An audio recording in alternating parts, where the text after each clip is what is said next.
It's tabletop time! I'm Jazza. I'm Rob. I'm Jeremy. And I'm Dave. Today, what are we doing, Jazza? It's our first game of D&D! Well, as an adult, I played once ages ago. What's your experience with D&D? Limited.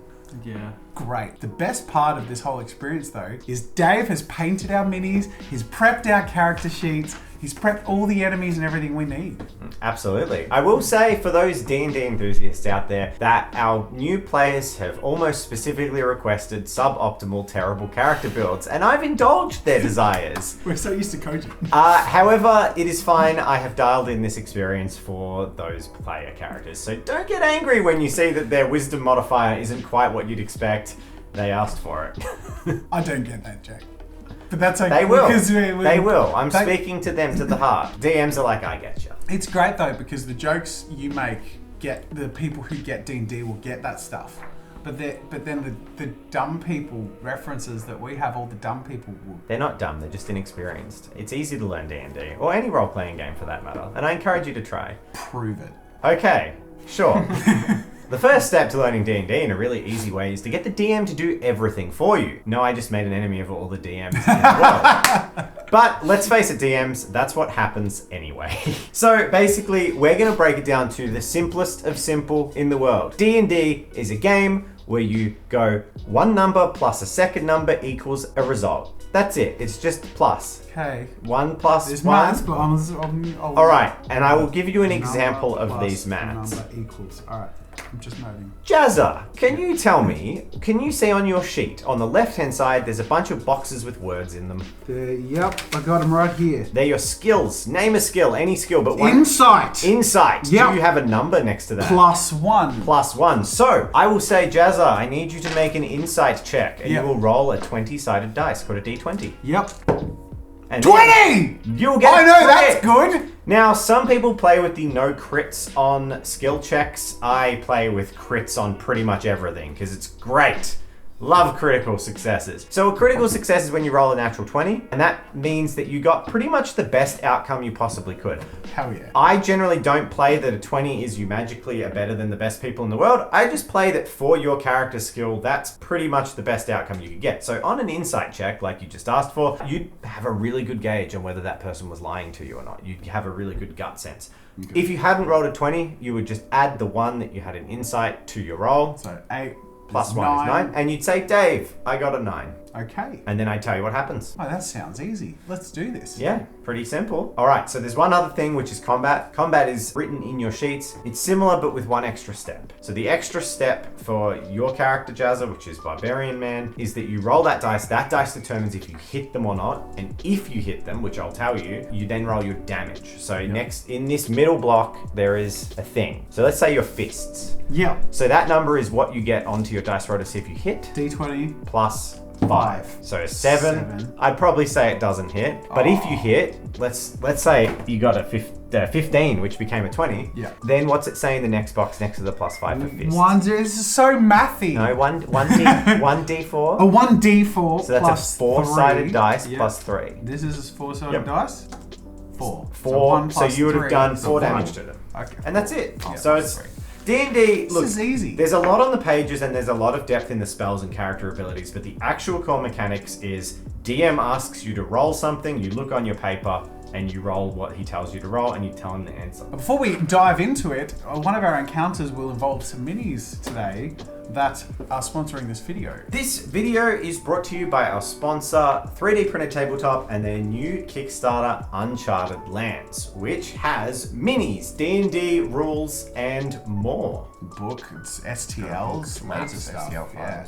Dave's actually painted the minis that we'll have in this encounter later, which are amazing, and I've seen at a glance, but I can't wait to interact with them here today. But go check them out with the Kickstarter, the link in the description, guys. I've been excited about using these little monsters. I don't want to say what they are. I've been excited about using them against you guys since I painted them. They look great, so you have a treat to look forward to.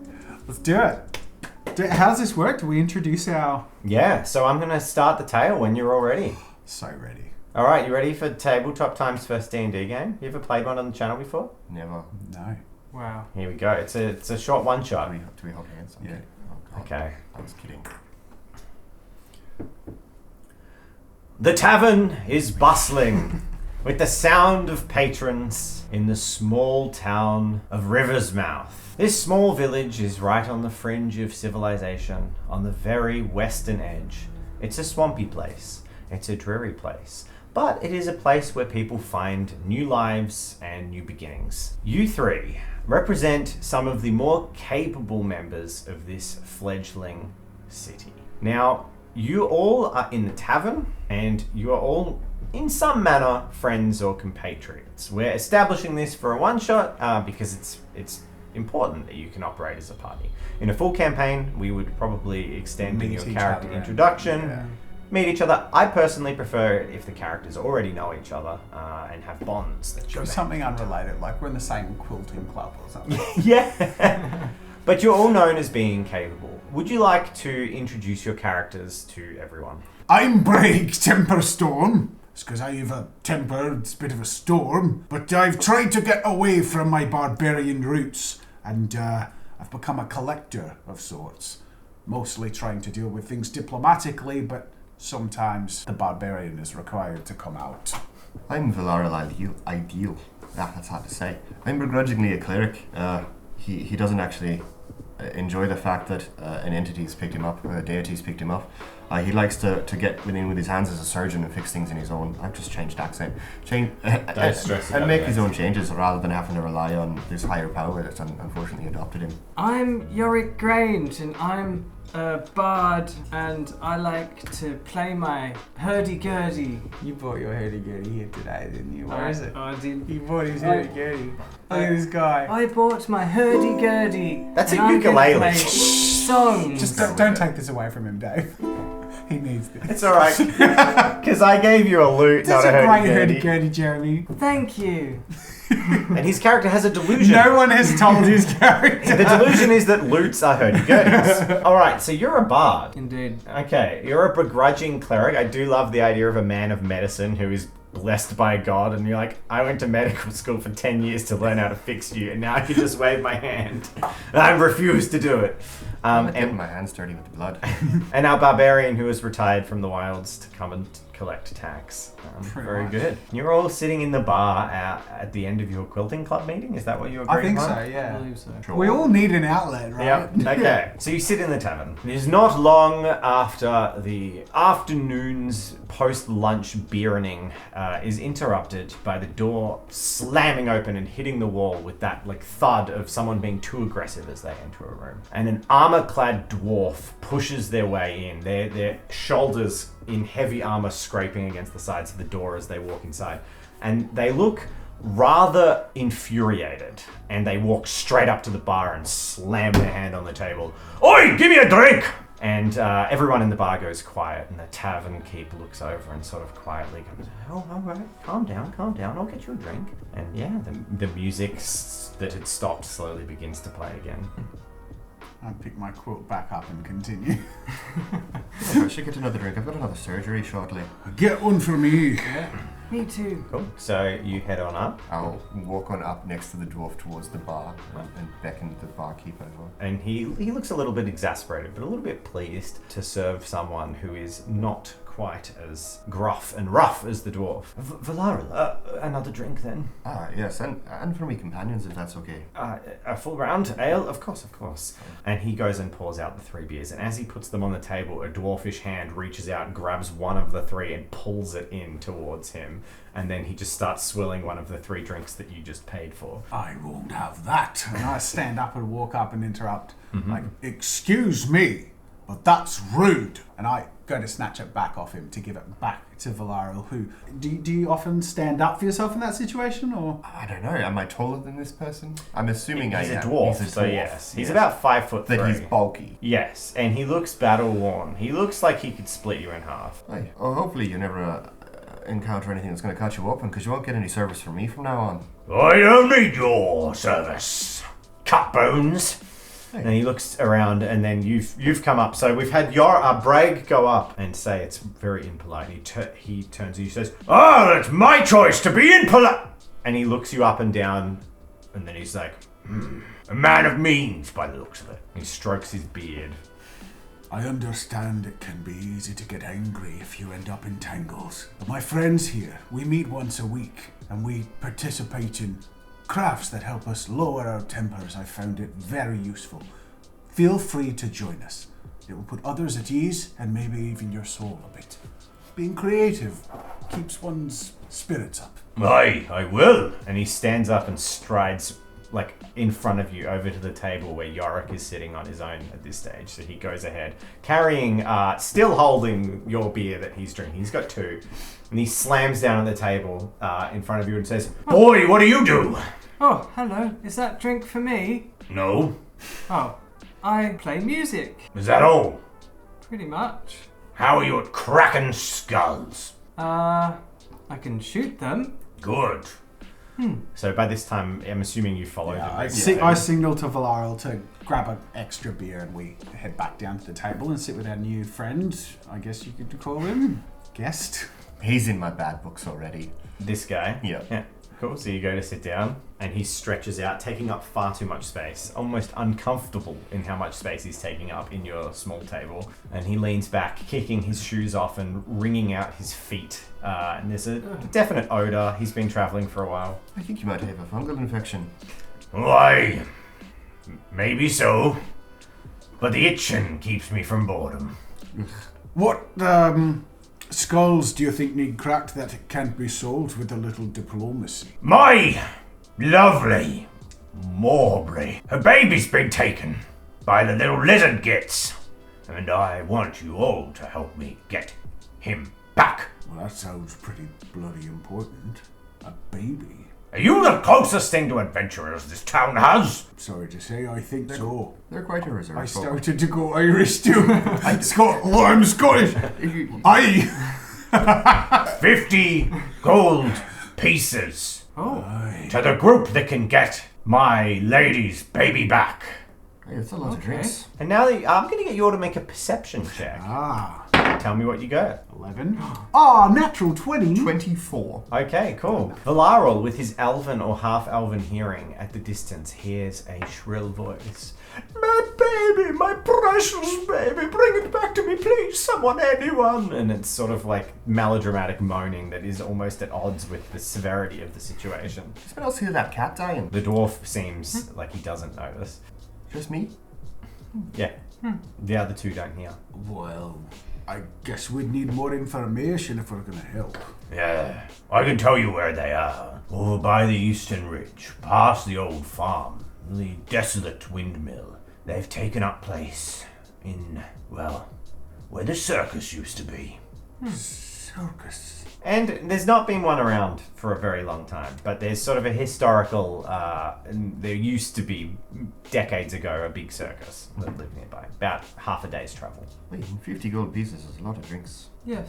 Shall we make tracks? You do it? My, I think we've finished our quilting for the day, so How far away is the we place? can't let Half our a day. baby stay missing from its Damn. wee family. All right, let's go. We can't leave a little baby No. taken by lizard creatures. Did you say? Yes. Foul little lizard rats. Are you coming with us? Me? You look battle ready. No, I must protect the emotional core of my Mordre. By coming in here and having drinks from strangers. I must shore up my emotional core before I can deal with Mordre's hysteria. Hey, and what was your name anyway? Bronze Shacklebeard. And he pulls apart a mat of hair and there's bronze ringlets in his beard, but they're covered by his unkempt hair. You got quite a collection stock there. Oh, yes, indeed I do, boy. Maybe next time you cut one off and pay for your own down drink. Well, I have nothing to say about that. All right, point us in the direction. When a client comes knocking, you supply them with beer. I pull out my map of the locale and ask him Cool. to mark where to go. And he does. And you know roughly how to get there. You're vaguely familiar enough with where the old circus ground was that you know how to get there. I stopped by my apothecary surgeon place and just Apothecary? Mhm. apothecary, whatever.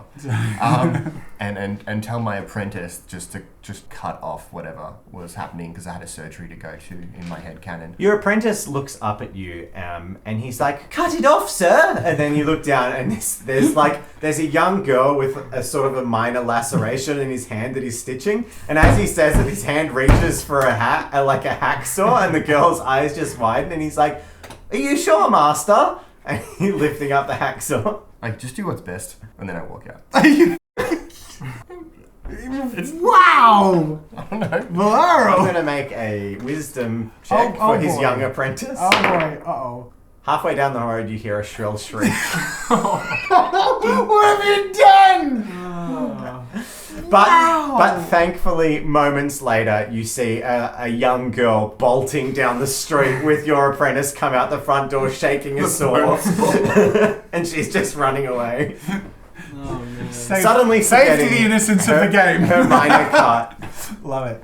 Cool. I Alright. don't think he's cut out for this work. Well, at least he's loyal and willing. That's true. So, you are going to head out immediately, are you? I think so. I want to handle this as diplomatic as we can. I don't want to shed blood. I've put all that behind me. Yes. Who said that? You look down and there's old Bodrick, the town beggar, who looks up at you. You've claimed his money many times, and he says, very wise, Bragg. Put violence behind you. You've known you've had to put violence in front of you with this man several times. Okay. Bodrick, do you want to come along? Come along. Many hands make light work, as they Yes. say. Where are we going, We're going to go rescue a baby. Are you going to beat me again? Not if you play nice. Are you going to beat me if I drink my swill? If you're helpful, we'll give you a full 5 gold pieces, a full quarter of our profit. 5 gold piece. Don't be. Hold your hands close to your chest. A full gold piece. Yes. He comically bolts upright, like feet burst out, and he stands up and he's like, "You've got yourself a companion!" And he throws out his hand. Loyal Bodrick. What's your name again? Bodrick. Bodrick. Yes, Bodrick. Yes. All right. Well, show your mettle in our ability to get this baby back unharmed and without shedding blood, and you'll get that gold piece. The loose bit of rope around his waist unties and falls to the ground, and his robes fall unseemly. He's still clothed, but just he all falls to one piece, and he's like, "Yes," and he picks up his scrap of rope and reties him. "You'll show my metal," and you see his emaciated body, like emancipated, emaciated, Yeah. emaciated body. And he's like, "Yes. What are we doing?" We're going right here. And I point to the map. But does anybody else have a weapon? I can't be the only one, surely. I don't need a weapon. I handle this with diplomacy and grace. Bodrick, Yes. do you have anything? And then he drinks the last mouthful. He's clearly drunk. He drinks the last mouthful of his bottle and then just smashes it against the wall and then holds the shards of bottle. And he's just like, "Yes. Who are we killing?" Okay. That'll do. Let's go. We head off to the circus, the former circus. Okay. Yeah. You start wandering out of town. And now we've introduced a new character companion that I don't have a model for. Can we find a temporary? I'm Okay, sure we'll find we a got temporary. some. This is Bodrick. He's Oh my god. he happens to be a Dominion grot, but it's alright. Just pretend he's like a naked civilian coming along with Yes, us. don't put me too close. And you begin to journey east. You follow the road for as long as the road remains hospitable. But after a relatively short period of time, a couple of hours, the road starts to become less travelled and more worn and overgrown. This way doesn't get travelled very much anymore, not since the wars came. But that was decades ago. The land recovered, but not in the same way. It's different areas are populous now than were before. And at this stage in the journey, who is leading the party? Who is driving you towards your destination? I'll probably be front and center because I've learnt that there's collateral damage at times due to his not being particularly concerned with the outcomes. It's fair. And as wonderful in peacekeeping as Yorick is, often playing a tune isn't the first course of action. So being the diplomatic collector, I volunteer. I volunteer as tribute. I'm going to get, I'm going to make a constitution saving throw for Bodrick. who he passes. Okay. Vodrick has stayed conscious this far.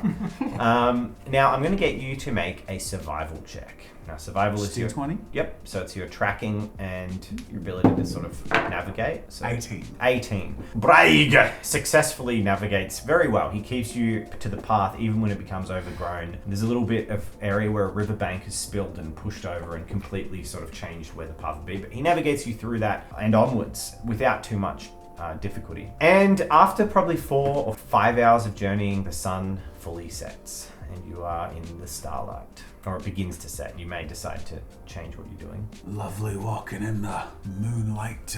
Should we set up camp before we make it all the way to where we're going so we can deal with these things in the light of day? I think that might be best. I'll get things moving while Yorick, perhaps you could treat us to one of your lovely soothing evening medleys. Oh, And I my start pleasure. setting up a little tent and bedding. So you're carrying with you your adventuring packs, which means you all basically have a bedroll. You don't have a tent with you, but you can roll out a bedroll and set a campfire if you'd like to. I'm going to start on the fire. Will any of you be keeping watch tonight? Or will you all I know will. off and have a full rest? We can take shifts. You can of course Yeah. take shifts. Who wants the first watch? I see best in the dark. I'll take just before dawn. Alright, Yorick, do you want to take the first and you can lull us to sleep? I will be lulled to sleep. And then he lays down next to the fire. Yes. Okay. I'll go first. So who was on first watch? Yorick. Alright, Is so playing delicately as we drift. So Braig and Valar will drift off to sleep, and I'm going to get Yorick to make a perception check for the first third of the night. 20. A couple of hours after the gang go to sleep, you hear a soft rustling in the bushes on the edge of the campsite, creeping closer. Where are people situated around me? I'm imagining there's a campfire and you're all effectively just sleeping like next to the campfire, sort of like that, and you're just sitting on a log playing, or not playing anymore, up to Not you. playing anymore. Yeah, I'll just like, hey, guys, can you hear me? Anybody? What is it? I hear a rustle Who's Russell? in a bus. Why do Oh, you rustle in the bustle. Why did you bring Russell in a bus? I think there's a rustle bush. Russell's what? There's a bush. Rustling, bustling. And I'll like sit up and Where? Over there. And as you pointed out, you can see the long strands of grass shifting and swaying from side to side of something moving in them. Oi! I shout. The moving stops. Can I see it? Don't think I can't see you!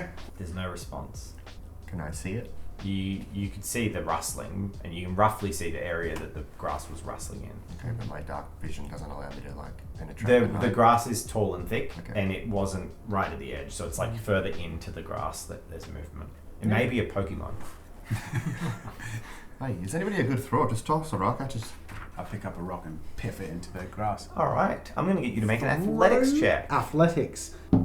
6. All right. Braig limply throws a rock about 5 foot, and it hits the ground in front and doesn't go anywhere near the rustling grass. That was pathetic. I just woke up, lad! You give it a go! Think you're all that with your dainty little surgeon's hands. What you gonna do, throw a scalpel? Can I throw it? You can throw a rock, yeah. Athletics. 12. You throw a rock, and Better than it me. sails well enough close to the area, hits the ground, and you hear a "Ah!" and then there's like the stems of the grass all move, and what is clearly a feral cat runs off into the wilderness. Oh yeah, had to get me heart going like that for a wee Sorry, kitty cat. sorry about that. I was, just getting scared. I turn over and go back to sleep. Well, it's your turn for watch. No, I'm lost. Well, I'm up anyway, aren't I? So I sit up and I'm like, Fine. Braig's watch. Okay, make a perception check as the two others fall asleep. boom, 9. Cool. Braig, unused to interrupted sleep, falls asleep not long into his watch.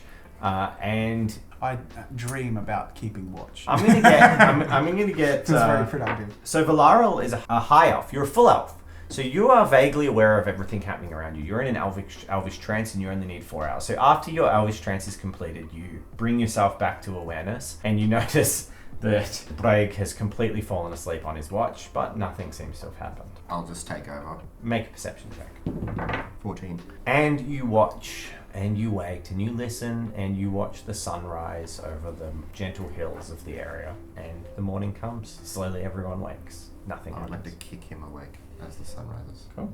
You awake to a sharp kick in your side. Hey, what you do that? I was listening for more rustling. There wasn't any. I know that. I stayed up all night watching. Good, me too. Liar. Well, I stayed up listening too. Anyway, who's on breakfast? And Bodrick stands bolt upright, shakes his head, and then says, "Has anyone else got a splitting headache?" No. No. Oh, that firewater is devilish on the throat. Bodrick, I don't think I've ever seen you so Put together. well spoken. I haven't had a drink in 8 hours. It's awful. This rest thing is terrible. Anyone got a drink? Do you know you could probably accomplish a lot more in life if you didn't? Ah, but then I'd have to feel things. Now we were off to kill things, I remember. And he picks up his bottle shard. All right, let's go. Another diplomat on the team. Nothing wrong with that. All right, and you head back off towards the area you're headed to. You journey for several hours, and it isn't until mid-morning, probably about 10:30, that you get within striking distance of your destination. You see where the path winds off towards the north. There's a large valley that the old carnival used to be set up in. It's a valley between narrow cliff face walls. You can see your destination. You can still just So journey we need to towards bring it. the table out here. So, you heading, what you doing? Can we see anything? Make a perception check. You can see vague things, but Yeah. let's see how much you see. Perception as well. Sure. 10. 13. I'm the same line. 13 for me. 7. You see that the valley is darker than it usually would be, and there are some wooden structures that are perhaps the remnants of tents or parts of the carnival sitting around, which is much as you'd expect. Some old carts littered the way up, but you can't see any movement or anything of particular interest. Well, do we have a plan? Can you hear a baby? What do babies sound like? They cry. Yes. What's the diplomatic way to go in and Well, if you don't want anyone to get hurt, then you'd probably try and sneak around, I guess. I don't know. move quietly? I like your thinking. Let's do it. Cool. So you're going to stealth your way up. Sneaky. Make a stealth check. Let's do it. 17. 9 plus 5. 18. 14. You're like, diddling, diddling, diddling. Just half, yeah. You've all done fairly well collectively, and you quietly move up. You spend the next hour delicately picking your way closer to the entrance, and by the time you reach it, I'm going to get you to all make another perception check. You're sort of looking out through a thin bit of a bush. 6. 8. None of you notice any further movement, but now you can see a better idea of what you're looking at. There's the valley leads into the two cliffs. It seems like someone or something has stretched the big top canvas across the top of the two cliffs, creating almost an enclosed space or an artificial cavern that is all in the full shade because there's a giant big top as a roof, effectively. It's like a shade sail that covers the valley. And in the valley there are lots of makeshift wooden structures that definitely have been built from the remnants of the carnival, but not part of they're new things or relatively new. I sort of mutter to the group as we quietly tried to shift forward. Was this where the carnival was set up back in the day? Apparently. I remember coming here as a Who puts Not a as a kid. circus in the middle of a cliff? It was quite a reputable thing. People would come, but there was a couple of towns a lot closer that have been completely sacked and burnt. They're gone now. River's Mouth was far enough away that it escaped the carnage. Maybe one person goes in to investigate.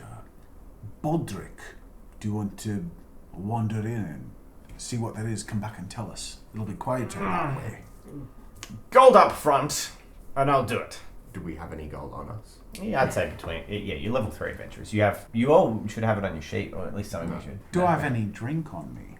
I'm gonna say yes. You're a drinking man. You have a flask. Yep. How about this instead? And I give it a little He shake. just says, deal. And he takes it, tops it, and just necks your whole thing of whiskey. And then looks back at you with unfocused eyes and says, excellent. I will go ahead. And he brandishes his thing. And then I'm certain this was a good idea. he sneaks forth. And he sneaks. He moves. And then he steps on something. There's a jangle of pots. And he basically knocks into everything that he can. Once he's about 50 meters ahead of you, he pulls a tripwire that sets off a series of pots and pans jangling heavily, clearly set up as an alarm. He looks back at you. And then he sneaks a little bit further along. And then he turns one more time and goes, and then you hear a and an arrow just sinks directly into his neck and he just drops, sagging onto the ground. A jet of blood coming out. Don't worry, it was a real troublemaker. Oh my god. You can never see which way the arrow came from. This is the best way Is to he- handle this without violence. Is he still alive? He's unconscious immediately. 12. He took 7 damage and he's a commoner, so he's down. 12. You didn't know where the arrow came from. You would assume one of the defensive positions, but you're now aware that there's hostiles there, which means you can't be surprised, which is very good, because surprise rounds are very deadly. You're welcome. Are there any other ways I mean, around? you could heal him, you're a cleric. You just like... Don't I need to be near him? I mean, yes, but he's not... Okay, so... Oh, yeah, I guess you knew. I'll explain. In D&D, when you go down, when you're knocked unconscious, you basically, every turn, which is 6 seconds, you make a death saving throw. If you fail 3 of them, you're dead. If you pass 3 of them, you're stable. You're unconscious, but stable. If you roll a critical success, you wake up with 1 hit point. If you roll a critical fail, it's 2 failed death saving throws. If you take your whole damage again, your whole health again in a single hit, you're dead outright. Is there any time soon that there's a layout that we can interact with? Very We're not quite soon. there yet? Very soon. Can we... When you get up to where his body is, Okay. So Is there we any other way around? have seen where all the jingle jangles and all the Yep. trappy things are. Yeah. So, like, now lay low and do the exact opposite he did. And, like, I go on the other side and I walk the opposite path. okay, I'm gonna get Bragg to make a survival check to lead the group safely ahead. Oh, 8. You push ahead. And what's your passive perception? Thanks, 11. Jeremy. Your passive perception is 11. Yes. And you lead them fairly well until the last, when you kick a pot across the ground in a scurry that was once again set up for the purpose of, it's just a trap, but it's an alertness trap. And I'm going to get you all to make a dexterity saving throw. DC 10. Oh, that was a... Yeah, I got it. 2 plus 6. 11. 7. I got 7. Ooh, critical fail. Plus You Two. don't get anything. Yeah, saving throws are the one thing we don't have crits on. Alright, what did you get, Rob? 11. 11. Okay. So, rocks pelt at you, thrown by slings, and you are now going to be in combat. We're going to roll initiative. You take 3 bludgeoning damage. Yorick and Bragg takes 1 bludgeoning damage. Ouch. Let's handle this with And civility! it is time for combat! Alright, this is where we say, I'm going to set up the table. Let's do it! Setting up the table for some that dead combat. boy? We Dead will boy. edit this out except for the song. And you all dive behind some relative cover. Man, that relative cover is really well painted. Not only is it well painted, it looks like fantastic models that we're interacting get with this now. off. Jeez. Okay. Alright. I've never played roleplay with minis before. Does it make you feel things? I'm starting to see it. It's doing things to me. I mean, guys, come on. And all at once, beastly lizard creatures known as kobolds burst from their hiding places. Bastards! Now, these boys were all hidden, pretending to be barrels. They burst forth from the barrel mountain out of their barrel armor! These are some of my favorite models. I love them. So good pretending to be barrels. I love For models. like days there. I love models that tell a story, Yeah. and these models do exactly that. This is a good time to, as you're placing these, let's give let's give our sponsor a lovely little plug because this stuff is cool. As we reveal our awesome minis, a big shout out to our sponsor 3D Printed Tabletop and their new Kickstarter, Uncharted Lands. Woo! Now this Kickstarter is going to have stat blocks, monsters, STL files for you to print at home, as well as pre-written encounters that you can use in your D&D campaigns or for use in the Lost Adventurers settings from one of their previous Kickstarters. Now, personally, I absolutely adore these fully themed engagements. I backed the Lost Dragons Kickstarter, which was the first Kickstarter that 3D Printed Tabletop did, and I adored the Ice Kobolds and Ice Dragons. I've actually made them part of my long format campaign world. I love this stuff, and it's really cool to get to play with them today. So while the models that captured my heart for this particular encounter that work perfect for a one-shot are models from the Kobold Coalition range, which not only have sweet minis for games, but also terrain for use in a matching setting, but they also have other things such as the Grey Mill, which is a sewer-ridden city full of very interesting NPCs and some cool monsters as well. Lots of classic D&D creatures like Otyugs, T-Rexes, Fire Elementals, Giant Dragons. Boom. It's got it all. Round of applause for the sponsor and Dave's painting. Thank you. Look at this. Look what you've done, but you spoil us. Hey, if you want to see an in-depth on the painting, we've got a video on the channel that we went in and I painted it all. I also talk a little bit about my thoughts behind the encounter and the creatures I chose and why I chose them. All right, everyone. So you get to do the thing that is very exciting, which is roll initiative. Yay. D20 plus your initiative modifier, which will be at the top middle of the page. 20. 17. Oh. All right, this area is dimly lit. There are some sources of fire. Dim light won't really impact things too much in combat. You need to be in darkness for that, but it is just to give you a bit of an understanding. I wonder if they talk English. Do you speak English? Okay, so it's lightly creatures have disadvantage on perception checks that rely on sight. That's about it. So it's harder for you to spot things with your eyes in this area unless there's torches and lightning, but it won't affect your combat. Okay. I try and poke my head out, and I just want to gauge. Oh, you're up first, by the way. So well, cool. It's your turn. I'd hope. I want to gauge if there's any sign of intelligence that I can interact with in a diplomatic manner. Well, you can already see. Make a wisdom insight check. 13 plus 1, 14. You can already see that they've made traps. They've made jingles and jangles, and they clearly have some level of intelligence. That's about all you can determine from what you've picked up. But you do I have food on me? Yes. And what did you do? You have rations on you. What did you shout out? Do you speak English? Do you? Common. Replies a kobold. I'm delightful to meet you. I brought you a gift. My friend intruded rudely. I apologize on his behalf, and I hold up all my rations. Thank you, sir. We'll take it from your corpse. Screeches one of them. No, we'd rather deal with you politely. I think there are things we can offer each other. Is this a Make a persuasion? charisma persuasion. Okay. It's great. I have -1, so I think that'll go well. 3 minus 1 is 2. An arrow whizzing past your ear indicates you've spent your turn talking and they are not listening. So it is next up is Yorick. All right, Yorick, you try and speak to them now. We can do this in a civilized manner. Sing them a song. That might soften their hearts. You're good at that. Can't charm them all. You guys have been playing Code too long. 6 seconds.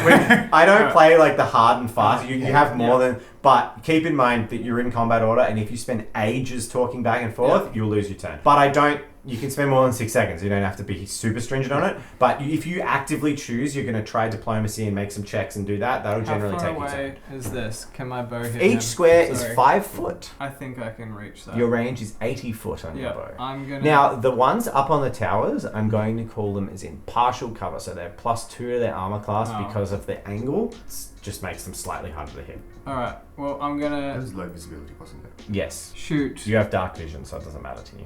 Can I cast light on his arrow? Yeah? On your turn, though, so it'll affect his next arrow. Yeah, I'm gonna draw and shoot at this boy. That guy there? Yeah. All right, make an attack roll. That's not. That's yeah, a D20, yes. 14. Yep. You hit. Now roll damage. And What did I say about being the- peaceful? I don't want anyone to get hurt doing this.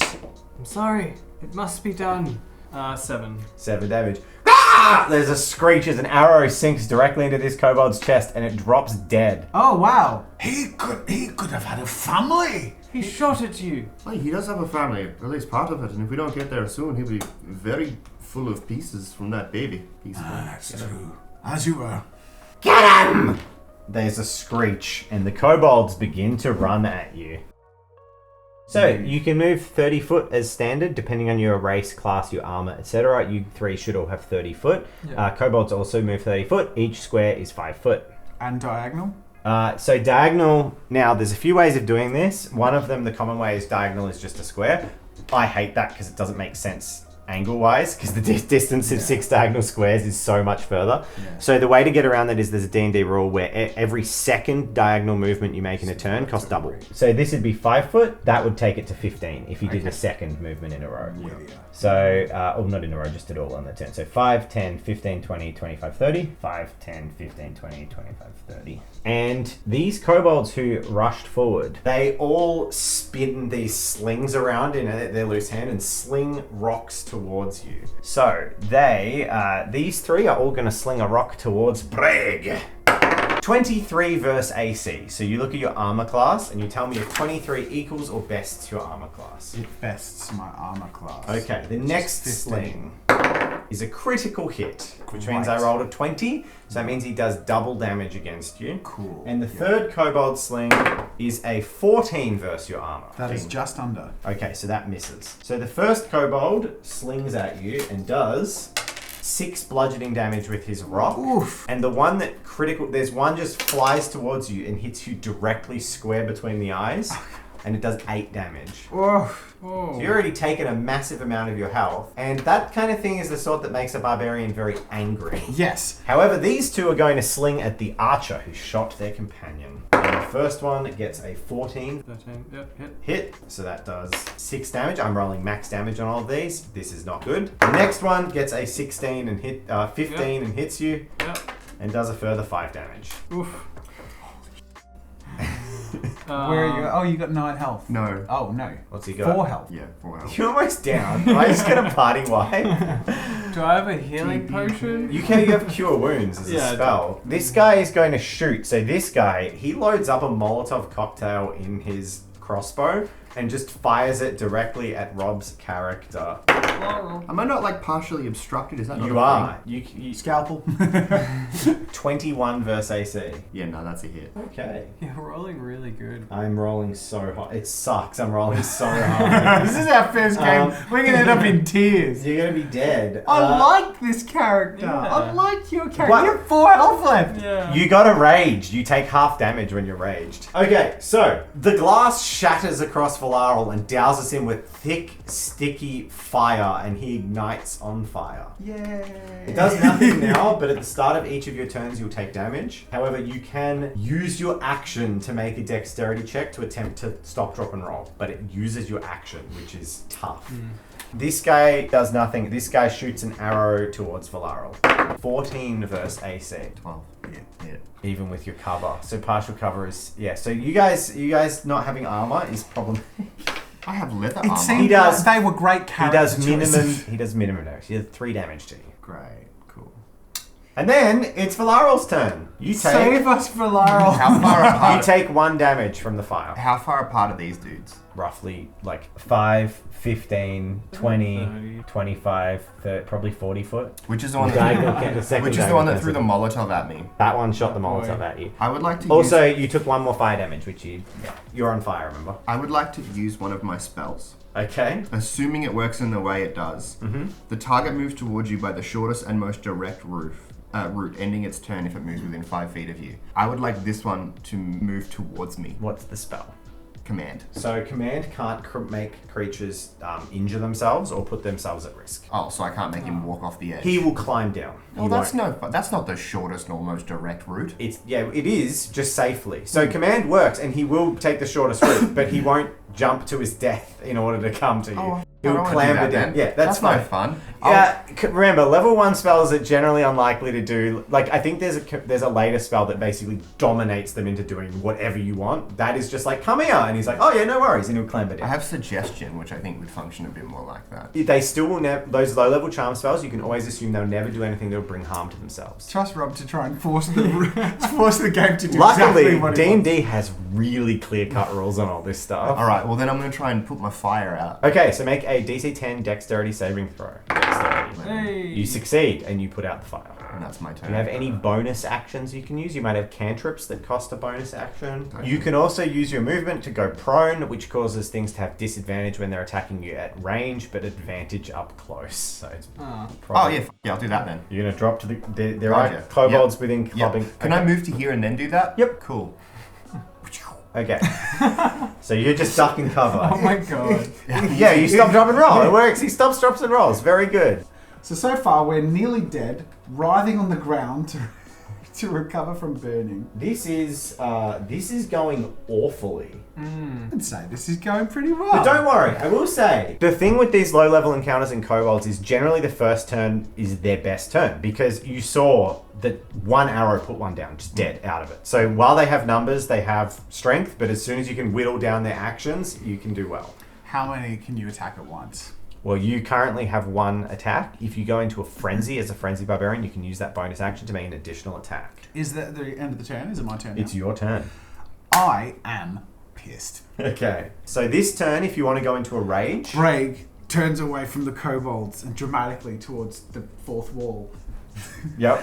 and tears off his clothes for no reason other than drama for our viewers, and grabs the nearest whatever the hell hard objects he can find, be they bones on the defense, the pot that he claimed, and he is roaring and tearing into the kobolds. There's nothing I hate more than rudeness! Okay, awesome. That's my battle cry. Your bonus action is to enter a rage. Now, are you entering a frenzied rage? Frenzied rage. Okay, so... Frenzied, baby. it's kind of... Also, I will say, it's kind of a meme that the Frenzy Barbarian is like the worst subclass in all of D&D. But in one-shots, it doesn't matter, because he'll never have to worry about the exhaustion, so it's fine. Now, it costs your bonus action to enter a rage, so on every other turn after this, you get the second attack. Yeah. So you're now raging, which means you get +2 on all your damage, and you can move. You got your full movement. Alright.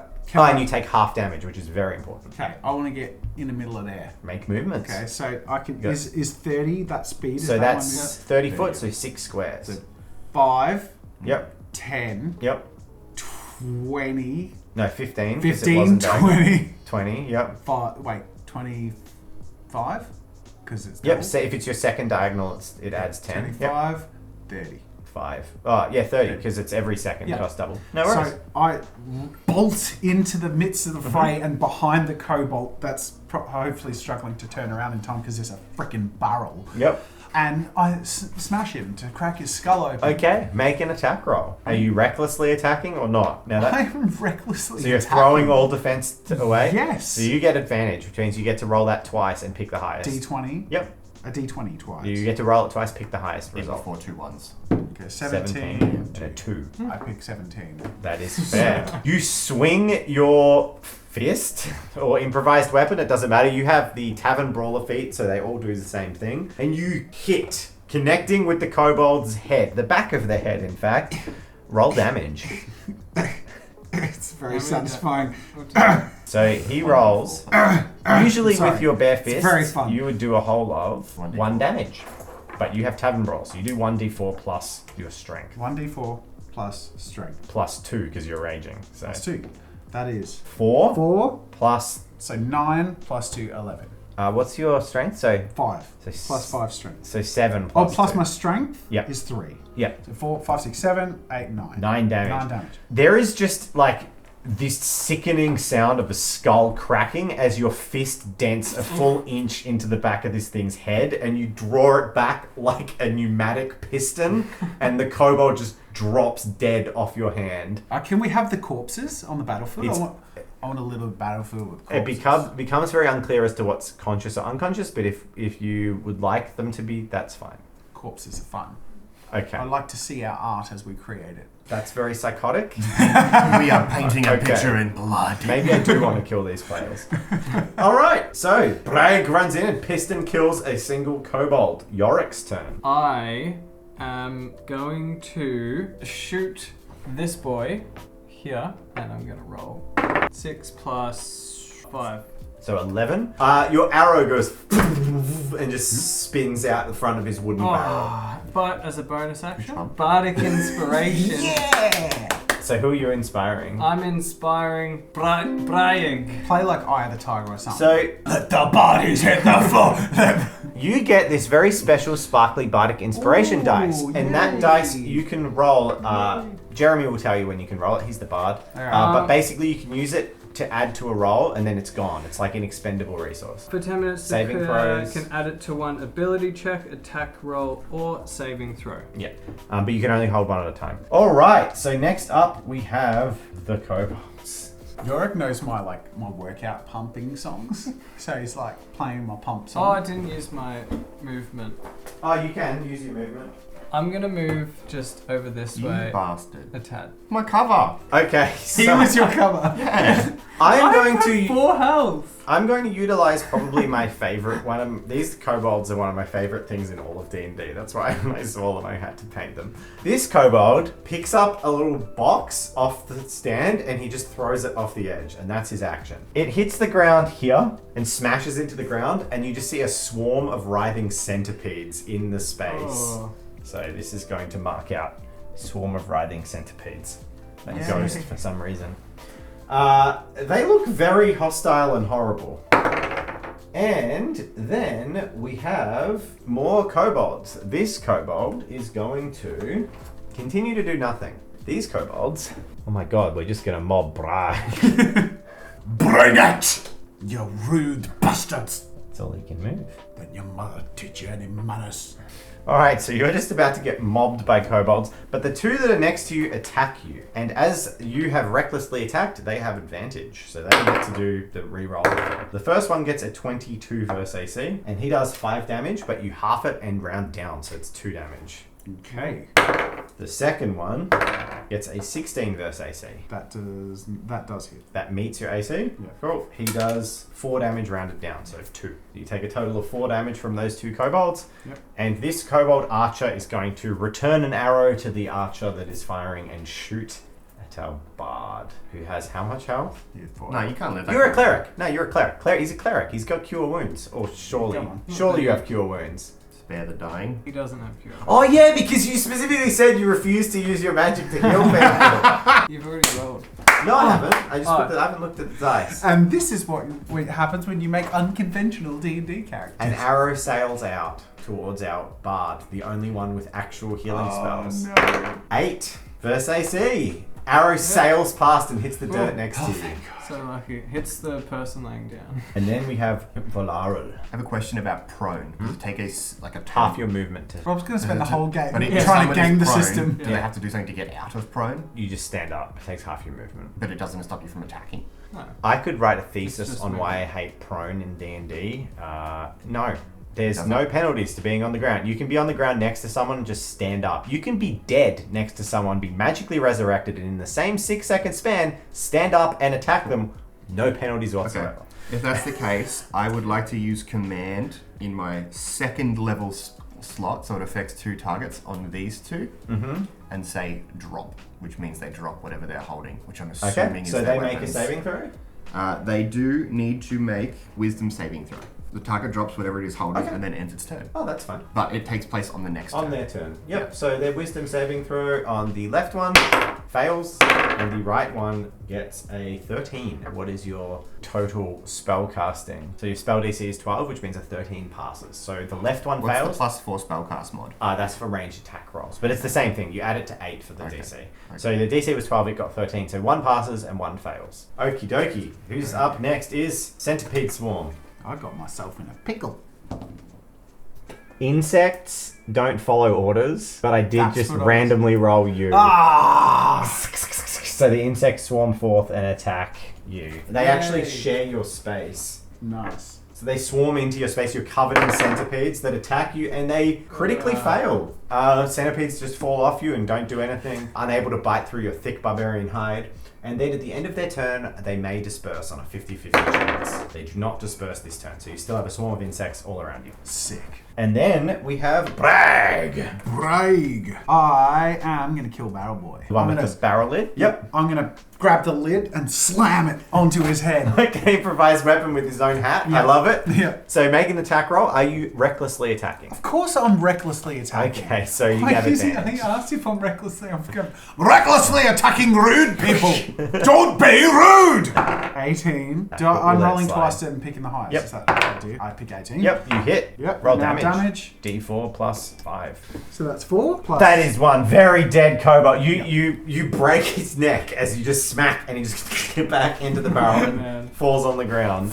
Blood leaks out. And you can use your bonus action to attack. I turn around and slam. Oh no, he's disarmed. He's not yet, but I he will be. can move before I attack. You can him. also attack the centipedes that you're in as well. Nah, stuff that. I'm gonna run forward and kill Spear Boy. So as soon as you leave the swarm, they get to make an attack of opportunity as you leave their reach. So anytime you leave something's reach, so I'm going to let you not do this if you want, but anytime you leave something's reach, which, their 5-foot area, they get to make an attack of opportunity. So for example, that kobold walking Both away of them from it would be able to take a hit as you run, and the insects will as well. You're happy to just cop it? I'm reckless, Dave. Okay, the insects.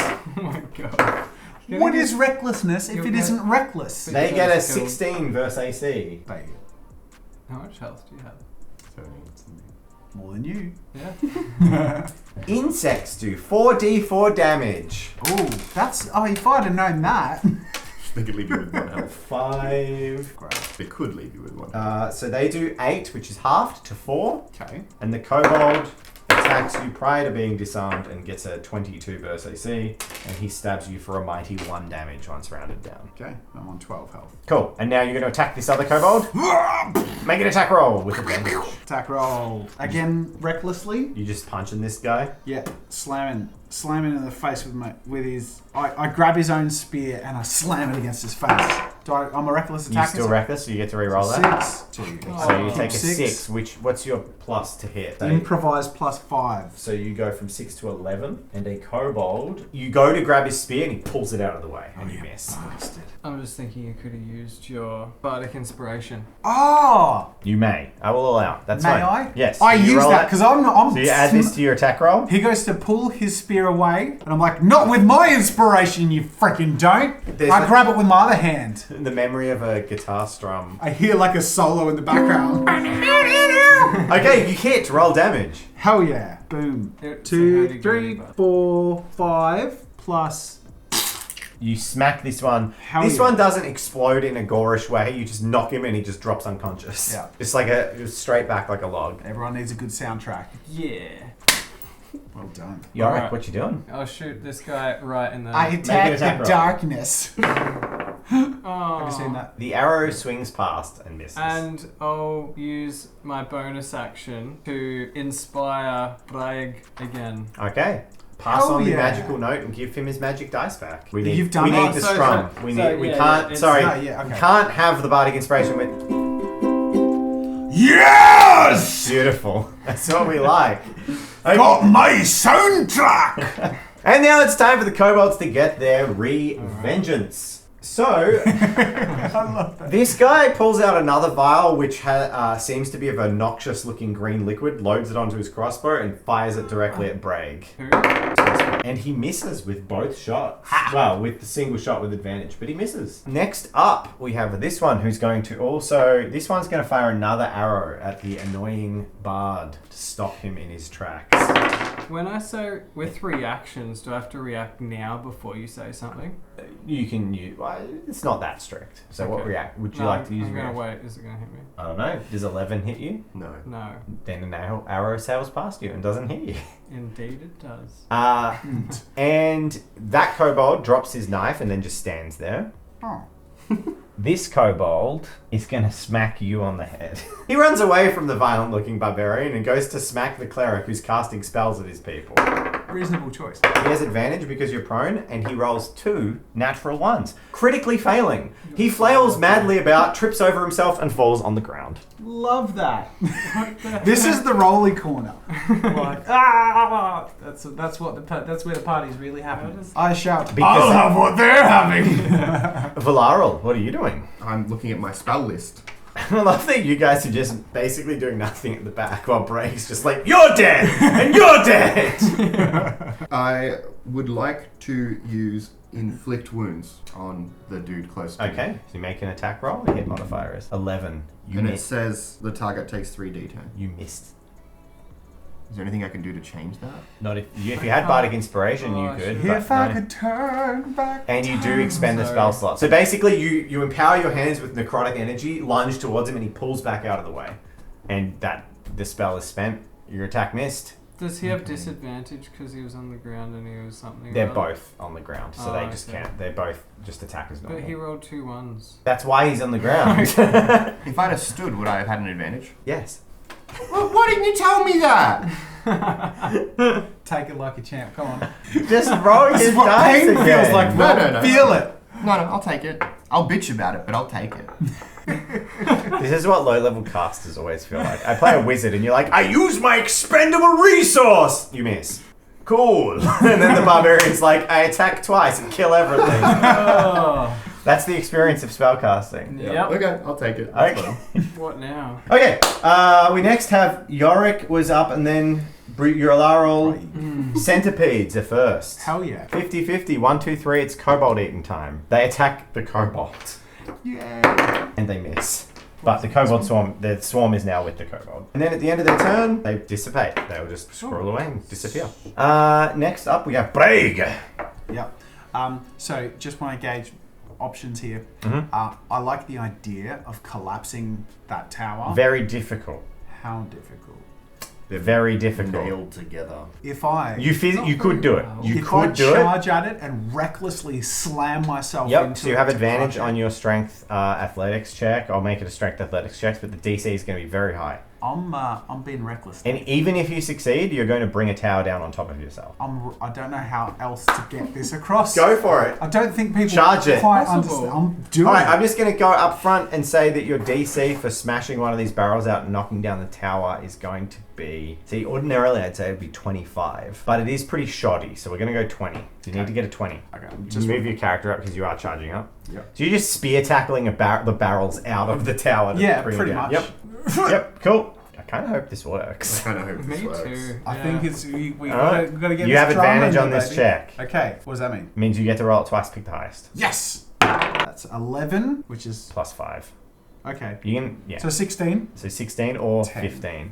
Can he use Bardic? Oh, I can use Bardic Inspiration! Alright. 16. Boom! No!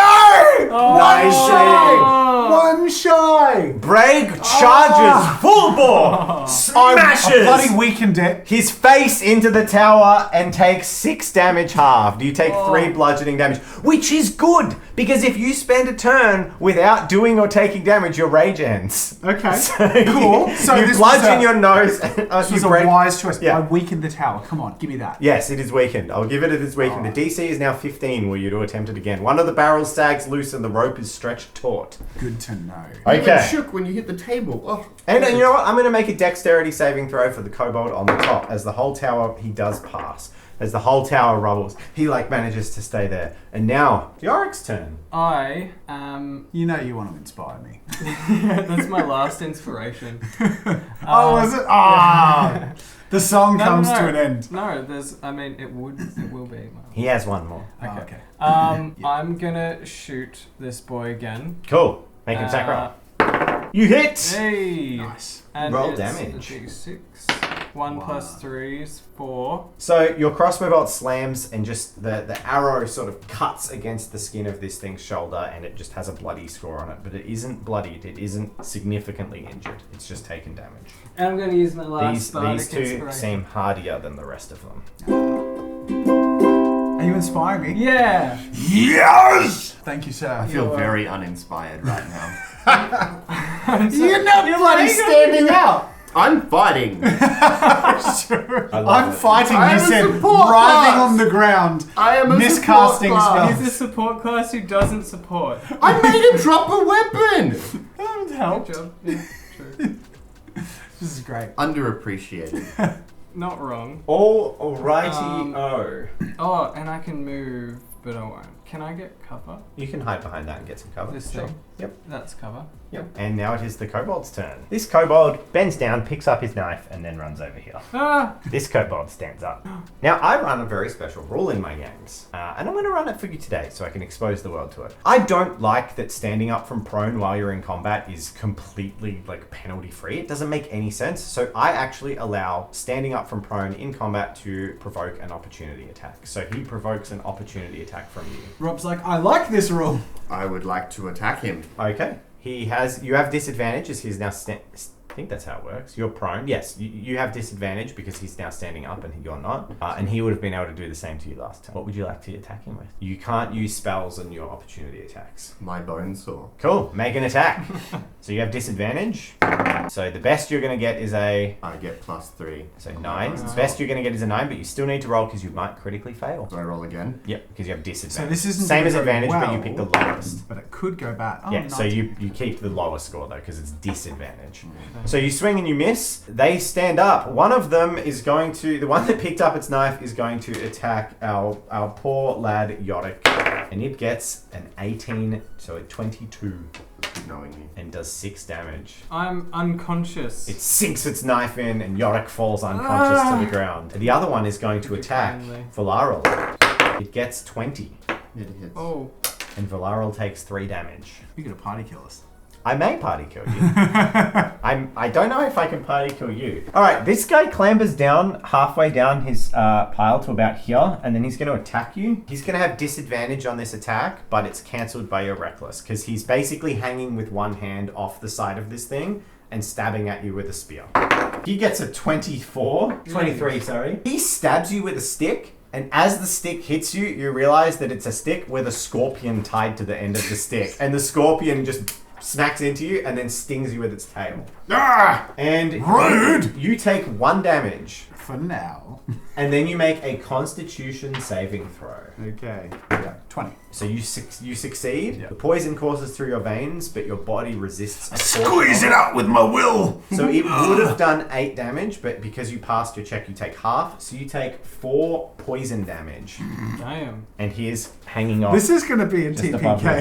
head. This guy fires an arrow at you, I guess. He has advantage.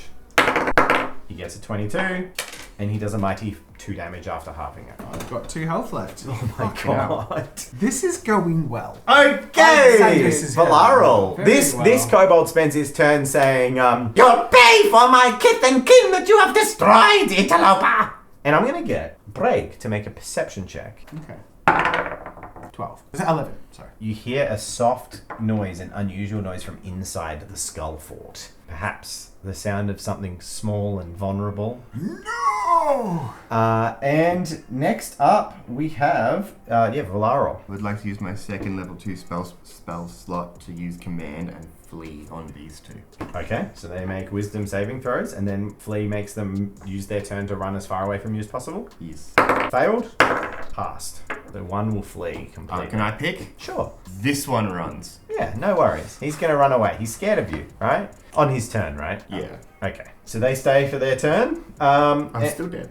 Next up, we have Braig. Plague. What you doing? Well, how likely is it that I could be diplomatic now? 0% chance. Okay, especially because I'm enraged in that. I'm really pissed at this guy, and I weaken the tower. I'm going to finish the job I started. Yep, so I said the DC will drop to 15. 10 plus 5 is 15. Yeah. Well, you tell me what you do. You can see the I tower. smash the tower, like leap Yep. head first into it, and Almost wrench. comically, a barrel goes like boom and just pops out of it and like starts rolling away. And the whole tower collapses. The kobold luckily had climbed down half of the tower, so he only takes 1d6 falling damage, but he is prone on the ground next to you. You still have movement. Do I? Yeah. The soft sound is in this building. I have 2 health. I sprint to the building to rescue that vulnerable You can use your bonus action to make an attack because you're frenzied. Okay. So you could pop this guy with advantage without even. You don't have to. Oh, Let's do it. maybe as a little DM suggestion, don't reckless attack this turn, so they don't have advantage on you Yeah, because I'll you already have advantage because he's prone. Yep, I'll do that. Punch him, Boom. 13 plus. and you get to roll again because you have advantage. Okay. So 13's better. So you hit. Roll damage. And 2, 3, 4, 5. plus 2. 7 damage. Yeah. You stomp your foot on the kobold's head, and his helmet caves in, and he goes unconscious. That's intense. And he's I now like unconscious. this trail of bodies in my And now you can move your 6 squares. Yeah. You can climb over him too. Yeah. So 1, 2, 3, 4, 5, 6. That's where I'm at, I guess. Awesome. Almost in the building. Next up, we have Yorick. Saving throw. Death saving throw. You might roll a 20 and get back up. You do not, but that is a pass, so you can mark down 1 pass death saving throw. Now it is the kobold's turn. This kobold rolls perception and fails to notice in the collapse. He actually thinks that you were crushed under the building, so he fires an arrow with disadvantage all the way over it at Valaral. Gets a 10 on the first roll and a 17, so he takes the 10, which is a 14 total. My You armor have- has 12. Even though I'm prone and I have You cover. have +2 to your saving throw because you're in partial cover. 14. So 14. You take 6 damage. 6! 7 is less health. 6! 11. He's on Rob 11. doesn't like being. I'm assuming this one runs away. So, yes, and he runs away, and the other one goes and attacks Rob as well. Climbing over Yorick's body. Climbing over Yorick's body. He gets a 3, and then he gets an 11. He hits, and he does a mighty 3 damage. Why does he hit? Because I rolled a second attack. He's got advantage. The first roll was a 3. And what was the second one? 11 plus 4 is 15. Rob doesn't like losing. I want to learn! And you're Yeah. like, oh, he gets sort of... Rob really wants to kill one of them now. And guess what? You guys It's have his been turn really, to try, really Valaral. brave back here. I would also, again, like to use a level 1 spell slot of command on the one near me and say flee. You're not going to just try and kill him? No! I can't fight! You can use inflict wounds. Yeah, that went well last time. He's so salty. I can He's taste. so salty. I can taste the salt. All he needs to do is hit, and then he does 3d10 damage. 3d10 damage. Rob, but it's Fine. I'll attack him. Are you going to attack with disadvantage? Can I stand up? Of course, but it will provoke an attack of opportunity. Just do it. Just do it. Fine. Stand up. Can I inspire from the dead? He hits and does 5 damage. Oh my god. So Rob has 3. Rob health is so points. salty! Make an attack roll! Inflict wounds. Oh, what's Very that? dead. A 21. Now you No, do... can I just do that as a normal attack? No, No, I do inflict wounds. That was... Okay. I'm assuming you can do it as a normal attack if you want. No, I'll just take the... Because it's going to kill him, realistically. Imagine if he took the normal attack and just did 4 damage and the What's it kobold's do? still alive. So you'd like to do 3d10 damage? Yes. You can have that one. Would you like to do that before or after having a whinge about it? I'll take after, Alright, please. let's see how much damage our useless cleric does. Oh, you do 20 damage. You touch the kobold, and it from your hands emanates necrotic magic, and he just withers 200 years in a single span of seconds, and Well, just goes out until bones clatter to the ground next to you, And then I would like to run. Oh, come leaving on. the unconscious. He's right You're there. the healer! You're a surgeon! And you're Sorry, I got you. You inspired me. All right, I got 2 health, but I got you. It's alright, I'll succeed. Bragg, it's your turn. Real noble. Bragg, it's your turn. Alright, I run into the skull cave. And you arrive in the skull cave. And looking down before you, you see the soft light of a campfire burning underneath a cauldron, the bubbling pot of water.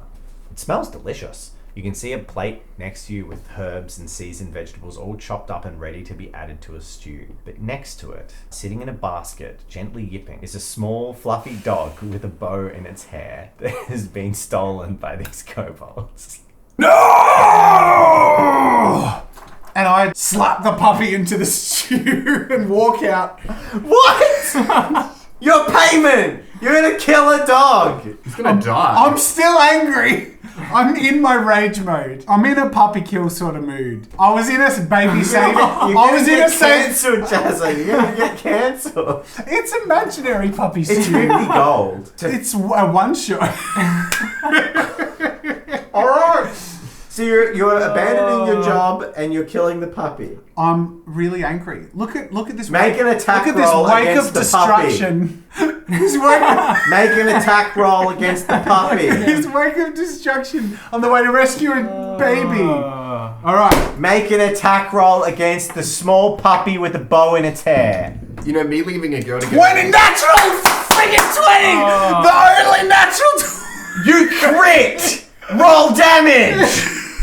Let me look up the stats for a dog! Suddenly me being so heartless and amputating a little girl's arm is nothing. Alright, roll damage! Let me just get, can I just have the player's hand, the monster manual, let me just look up dog while you roll damage. Now Are you crit, half- The Yeah, one 'cause with it's a puppy. the puppy with the bow in I its will hair. be, yes. Just Yeah, make cool. sure you get the. It's a puppy with a bow in its hair, and you roll damage, so you roll So the we got dice 3 twice. plus 3 plus 2. 3 plus 3 plus 2, and you add 5. That's 11. You do 11 damage. Your hand swings across to slap the puppy into the stew. Yeah. With such titanic force that when your hand hits the puppy, the entirety of it just explodes into blood, which sprays across the wall in just a jet of blood and puppy parts. God. Completely disintegrated. The bow gently floats down and alights atop the bubbling broth of water. I pick it out before it sinks in because I have to bring this back to our dwarven friend. I'm going to get you to make a dexterity sleight of hand check to carefully take that. That's a sleight of hand. Elven dice. That's 13. I so wanted you to fail. You gently pluck the ribbon from the boiling pot of water without taking any damage. And I wordlessly trudge out and off. I Further sneak, into the kobold camp? no, Or no. that's the I only way sneak out. past the rubble and leave, ignoring the remaining. Okay, so you kobolds. use the rest of your movement to sort of go to there because they still get to do stuff. Yeah. But in like the, I'm trying to hide. Yeah, you can. On your next turn, you can make a hiding check. But now I think the tables have turned because you see, I think it's safe to say that viewers want the total party kill. No, I ran away. I'm gone. No, you are 40 foot, you're like 30 foot off the map. You don't just instantly disappear off the You still game. have buddies. This guy fires an arrow directly into your fleeing behind. What's his range? 320 foot? Me, okay. So he'll be in long range, so he has disadvantage. The first roll was a 15. He does have disadvantage because he's long range. The second roll was a 17, so he gets 19 against you. Me. Yeah, so it's a hit. And he does 3 damage. And he has 3 health.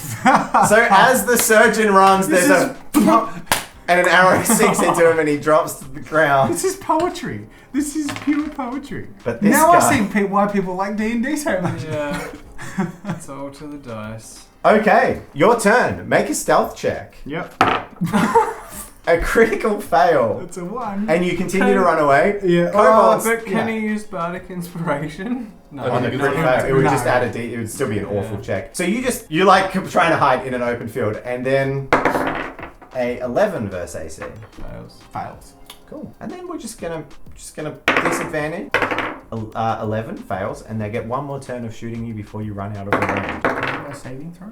15. Sorry. Can we do our saving throws? I have or we follow the 15. same? Yeah. Well. Okay. So you've No. got to make 2 death No, he saving has to throws. finish his turn though. No, His turn. I'm fast tracking. Oh, so okay. we've had 3 turns. Yeah. So what was your AC? 15. So the last one was a 15. How much health do you have? 2. So at the final Shall end roll of the range, you take 5 damage. Right at the end. It was the last turn, because you can move 60 foot a turn. So you went 60, 120, 180, and then the next turn you were going to So be out we of range. nearly escaped. So you were like at the edge of that guy's range and he hit See you. what I rolled? What did you roll? I rolled 3 because it's 3 turns. Yep. I rolled a 19, an 18, and a 17. So you're stable and unconscious. I gotta fail, and then I gotta fail, Let's go for 20. and then A pass, pass. and then you keep rolling. So a fail. That's like unspoken communication to the audience. Like, don't worry, I'll kill him. Don't worry. No. We're just fast track. So because we're out of turn sequence now, we're just rolling death saving throws to see what happens. Yeah. So Rob's character stabilized after 3 passes, so he's unconscious and not dying. However, our poor bard bleeds out on the ground and dies. Oh, I didn't Now I'm do anything and I'm gonna wrong. get just. So Braig makes death saving throws as well. You've been shot in the back and fallen 300 feet away, actually relatively close to where Laryl's body made is. it over here. You well out. You were almost Okay. out of the way. Okay. It was 3 turns. It was their final shot, and they managed to hit you with disadvantage. Okay. Can I bardic inspiration to dodge it? No, it's Ah. not a thing. Now you roll your death saving throws. So your first one, 16 is a pass. Fail. Pass. Now you keep rolling. Pass. So you are unconscious and stable. Join the club. So we got a dead, bard, and unconscious, No, this is where dying. they come up and skewer us. Yeah.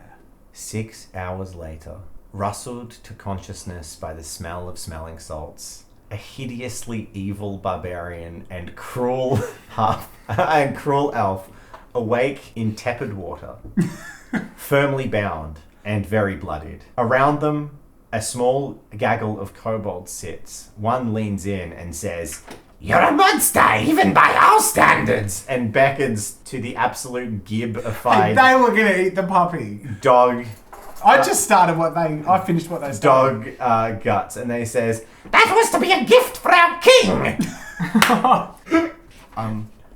Oh. Having rested while unconscious. You don't get a rest while you're unconscious. Damn it. It's not a restful sleep. This is But what you will serve spell slots. However, you are very well bound and tied, so you can't use any semantic components in your spells. This is why Braig tried to leave it all behind him, because bad things happen when he let the rage get the best of him, and here we are. And as a final word, they look at the vegetables on the side of the table, pour them into the cauldron, and say, "We're usually vegetarians, but for you, we're making an exception." And they stoke the flames higher. There you go. Well, that was fun, and a tale for the ages. I think that about fits for our first D&D. About as chaotic as I thought it could be. Imagine. It all really came together beautifully at the end. Thank you so much for leading our first session. That was really fun. And preparing everything for us so we could absolutely treat it with irreverence. And yeah. We saw how effective a tavern brawling barbarian can be in combat. Yeah. Now, if the rest of the party were as cohesive in their actions. I mean, the only person we had in terms of like good physical defense ran off immediately. It's fine, you took a lot of the blows Yeah. for us, didn't you? Yeah, but if You he'd did stayed good. with the party. Well, that's the problem with those who can't keep their temper. It's true. Thank you everyone for watching. Thank If you. you'd love to see more D&D nonsense, let us know. Are we thanking our patrons, roleplay patrons or mini pages? Both. You know, that's us. Thank Boom, all our boom, patrons. boom, boom. Cover everything in patron Just scrolls. have Bury it. Usually One we side divide. as mini, We got a one strip. side We'll do a as strip roleplay, for the roleplay roll and in the a middle. column for the. You can see it. It's great. It's amazing. And as the credits roll, death saving throw. Failed. Failed. Oh, Critically. I was just going to say, are we going to have the glorious return of Bodrick? But no, he bleeds out in a field. Yeah, cool. He's just dead. Poetry, absolute poetry. Yeah. Thank you all so much for watching. Make sure to subscribe. Thank you to our patrons for making this possible. We usually divide the role play because we do role play often very story-like and the minis. But this is all together, and we're all in this together with you, with stories that end in all kinds of ways. This is one of the most grim ones, though. The only other TPK we had was... I don't care about the party, and neither did I. You killed the puppy! Well, it's the perfect awkward ending.